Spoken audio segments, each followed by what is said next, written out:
मकतूल नाजिम जोकियो की बेवा शीरीन जोकियो ने मीडिया को बताया है कि सिंध हुकूमत और पुलिस से किसी इंसाफ मिलने की तवक्को नहीं।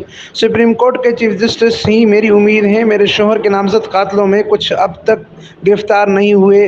नियाज जोकियो को पुलिस ने गिरफ्तार न करके मायूस कर दिया है। मेरे शोहर नाजिम जोकियो को सरदारों जाम अब्दुल करीम जोकियो, जाम अवैस गुलाम जोकियो ने वहशाना तशद्दुद करके कत्ल किया है। मैं मर जाऊंगी पर अपने शोहर के कातलों को माफ़ नहीं करूंगी।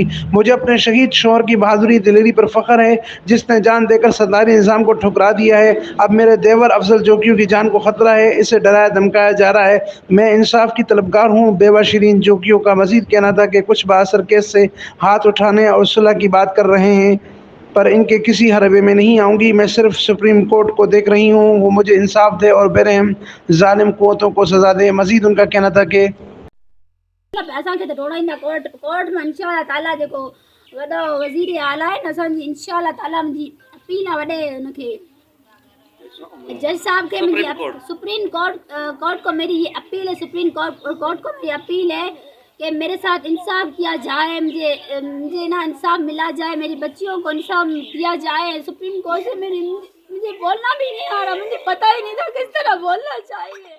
अमीन फारूकी, फायरस्टोन न्यूज़ नेटवर्क, ठट्टा, सिंध।